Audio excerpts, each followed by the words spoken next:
Arsenal's hope of Champions League footy has been revived, as the Young Guns travelled to Stamford Bridge, won 4-2, with goals from Bukayo Saka, Eddie Nketiah and Saka and Smith Rowe, giving Mikel Arteta's Arsenal a vital 3 points. But what were the new tactics that we saw from Mikel Arteta, and who were Arsenal's standout players? Well, make sure to smash a like if you enjoy the content, subscribe to the channel if you are new, and here are the 5 things that we learned from Chelsea 2, Arsenal 4.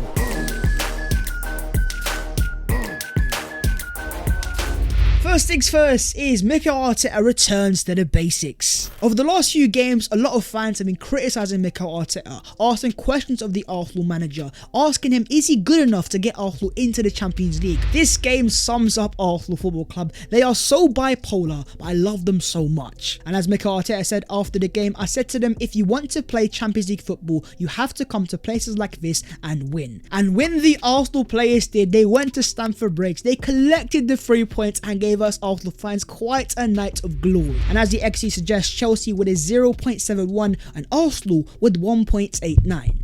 To go to Stamford Bridge to win unexpected goals, to make better chances, defend very well, and limit Chelsea's clear-cut chances to basically nothing, it's a massive statement made by Arsenal and Mikel Arteta in terms of the tactics side. And in terms of expected goals, I understand that a lot of fans are against the stat, but as the saying goes, eventually, if you keep trying, the XG is always going to catch you up. Against Southampton, Arsenal won an XG but lost the game. Against Brighton, Arsenal won an XG but lost this game. But in this game, the XG gods were in Arsenal's favour. But again, going forwards, very decisive in that final third, Arteta gave these Arsenal players the platform to build upon, and we saw a little bit of tactical change from the Arsenal manager, bringing in the 5 at the back Maldini and Mr. Rob Holding, bringing in the experience of the Egyptian Pirlo in Mohamed Elneny. We saw almost a back 4, back 5 hybrid from Arteta's Arsenal, and as EBL points out via this screenshot, Arteta has Saka coming all the way into the last line to deal with Chelsea's 5v4 in attack, thus removing their tactical numerical advantage versus the 4-back teams. When you play against teams with wing backs and a back 5, they always have players available out wide to switch, but with Bukayo Saka tracking back and playing as a wing back, it gave Arsenal a fantastic numerical advantage, which they took advantage of. Let's not forget, no Thomas Partey, no Takahiro Tomiyasu, no Kieran Tierney. This is a young Arsenal team that is fragile as it is, and that's 3 key pillars not in the team. The fact that Arsenal were playing Chelsea off the park with Elneny, Holding, Tavares and Nketiah on the pitch, Arteta's structure enables toe-to-toe affairs where the teams Arsenal are much worse than.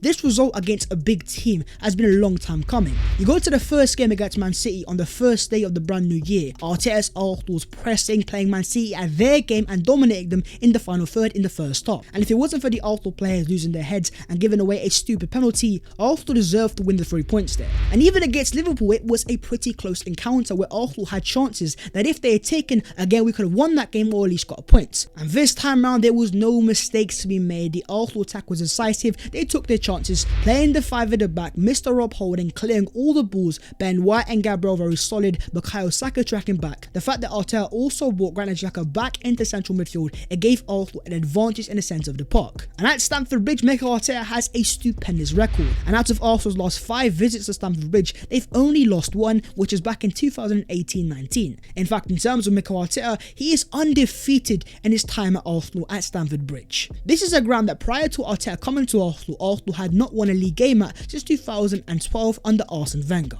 So maybe, just maybe, Mikel Arteta might just have Chelsea's number. But the players also deserve a lot of credit. The manager can ultimately give as many instructions as he wants, but when the players take and execute it perfectly, we see results like we saw today. But what do you guys make of Mikel Arteta's tactics and his formations? Let me know your thoughts down below in the comments. On to the second thing, and that is the Carabao Cup R9 steps up. Alexandre Lacazette out with COVID, Aubameyang having left Arsenal in January, an Arsenal team lacking a goal scorer down the middle at centre forward, and up stepped Mr. Eddie Nketiah, as he posted after the game God's time with an ice cold celebration on the Chelsea corner flag, scoring 2 goals on the day and in the space equaling Lacazette's open play goals this season in just his 2nd start. This is a game which sums up what Arsenal need going forwards, an outlet type of centre forward. Nketiah today provided Arsenal an outlet in behind, and his pressing was insane. His first goal comes to that pressing and the desire to win the ball back. But also when in front of goal 1v1 against a top goalkeeper like Edouard Mendy, ice cold in front of goal, bottom corner finish, fantastic to see, but also capable of dropping down deep, linking up play. It was an Eddie Nketiah masterclass, so fair play to him. And this is an Arsenal player that is out of contract at the end of the season, so a lot of fans are doubtful why he was starting in the first place, but in this game he showed tremendous character, desire to win that ball back, and composure in that final third, scoring 2 goals at Stamford Bridge, some ice cold celebrations. I'm not saying give Eddie Nketiah a brand new contract, but what I am saying is there's a massive shout out for the Carabao Cup R9. He stepped up when it mattered the most. What do you guys make of the performance of Eddie Nketiah? And now after his 2 goals today, with Alexandre Lacazette on the bench for Arsenal, do you think Eddie Nketiah deserves to remain as the Arsenal starting centre forward at least until the end of the season? Moving on to the third thing, as Bukayo Saka and Mikel Smith Rowe run it back. The Arsenal star boys were at it again. I've said it time and time again, but in this game, Saka and Smith Rowe deadly in transition and on the counter attack. Starting off with Mikel Smith Rowe on the second Arsenal goal. First things first, Granit Xhaka turning into prime Patrick Vieira, Yaya Toure running through midfield and showing an insane amount of composure. But once in the final third, Martin Odegaard getting an assist, laying it off to Mikel Smith Rowe, who fired it into the bottom right hand corner. First time a fluid Arsenal goal from back to front, and Mikel Smith Rowe once again showing his elite ball strike in a first time shot into the bottom corner. Mendy had no chance. In the past few games, he's been nothing like himself in terms of in front of goal, not composed. Maybe it's been a lack of fitness and he's been nursing an injury, but in the specific game we saw an Mikel Smith Rowe remontada. But also the final goal scorer in Bukayo Saka scoring from the penalty spots, and it was the way that Saka immediately picked up the ball and said that he was taking the penalty, with his last penalty being in of course the Euros final. The authority to go, you know what, I want to make up for that. I want to show the entire world that I have learned from my mistakes, and I'm going to put this penalty into the back of the net. Picking up the ball, smashing it into the back of the net emphatically, and giving Arsenal the 3 points. Again, beautiful scenes from the Arsenal star boy. And talking about the Arsenal star boy, for the first time in the Premier League era, 2 under-21 players have scored 10 plus goals for Arsenal in the same season, in Bukayo Saka and Mikel Smith Rowe. Here we go, the Arsenal star boys, and it wasn't just the Arsenal star boys, as all 4 of the goals that Arsenal scored today were scored by players that have come through Hale End. And for an Arsenal fan base that has been asking questions over their character, are they made for it, are they ready? In this game they stepped up and they said to the entire world, hello, we are here and we are here to be held accountable. But what did you guys make of the Arsenal star boys in Saka and Smith Rowe, and also who was your Arsenal man of the match? Moving on to the fourth thing, and that is the experience holds it down. Just like for Arsenal in most games this season, they once again fielded a very young team. And as this tweet points out, people don't realise, but the 11 that we started with today was literally within the regulations to play in the Premier League 2. Every player started the season 23 or under, bar Xhaka, Elneny and Holding, and that's nuts. So the fact that Arsenal started such a young team once again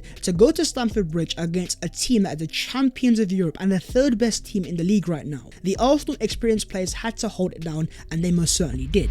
Starting off with the midfield partnership, and specifically the Egyptian Pirlo in Mohamed Elneny. As this tweet points out, for a man who hasn't played a single minute of club football since the New Year's Day, Mo Elneny was absolutely phenomenal tonight. He played outstanding in the midfield, especially in the second half, winning that ball back time and time again, shielding the back four and providing Arsenal with a lot more experience than Albert Sambi Lokonga. Sambi is going to be a great player for the future, but as things stands, this game required for an Arsenal team to be more secure in the midfield phase. We needed far more experience and a player that understood what it meant to play in a big game. And in Elneny, say what you want about the player, but he has played in some massive games in the past. AFCON finals for his country, he's an international footballer. He's a player that has experience of playing in high pressure moments, and in this game, Mikel Arteta took advantage of that. But also alongside him in Granit Xhaka, he had a phenomenal game and potentially for me was the Arsenal man in the match. As pointed out by Gunner Blog, Xhaka was in constant dialogue with Arteta and a coach on the pitch. When he is good, he is very, very good. Xhaka versus Chelsea has a history of decent performances.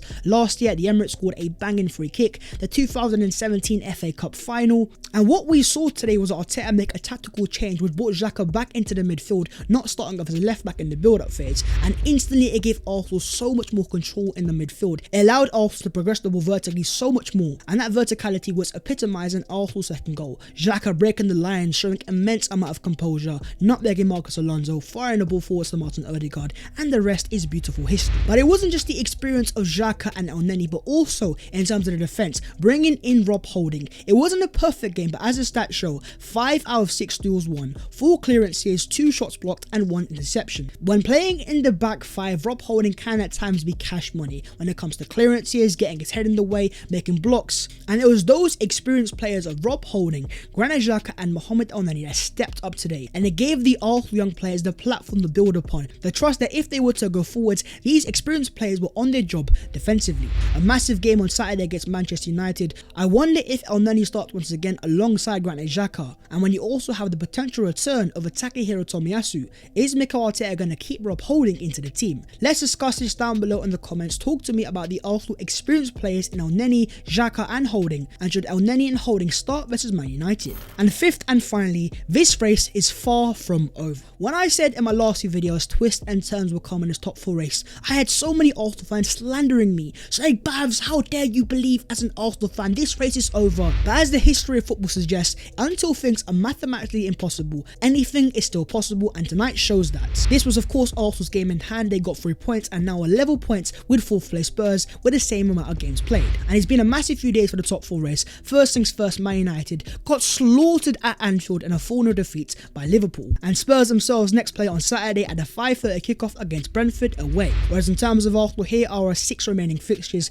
It's United at home next, followed by West Ham away, Leeds at home, Tottenham away, Newcastle away and Everton at home. Tonight was a glorious night for Arsenal, but it's far from over. The next 2 games are still going to be as decisive as possible, and United at home, West Ham away still remain must-win games. But as Spurs showed against Brighton, these guys are far from perfect. Let's not forget they also have to go to a title-fighting Liverpool away at Anfield, and then they have Arsenal the next game at their ground. Just like that, this top 4 race is now back in Arsenal's hands, and this Arsenal team tonight showed an immense amount of character, which gives me so much more confidence. And here's Aaron Ramsdale after Arsenal's 4th goal, going over to the Chelsea fans, giving a wave to them. It's the S-Housery that I love to see, but also in terms of character. The young players, are they ready for the Champions League? Are they bottling it? Mikel Arteta's tactics, can he turn it around? Can he adapt? To go to Stamford Bridge to get the 3 points in your game in hand, it almost sends a statement to Tottenham Hotspur to say, we are still here. With Tomiyasu basically back, and also Thomas Partey potentially going to return as well. This top 4 race is still far from over. As I have always said, there will be twists and turns, it won't be perfect, but as Arsenal showed tonight, they have the character, and when they turn up, they abide by the tactics. They are more than capable of getting the wins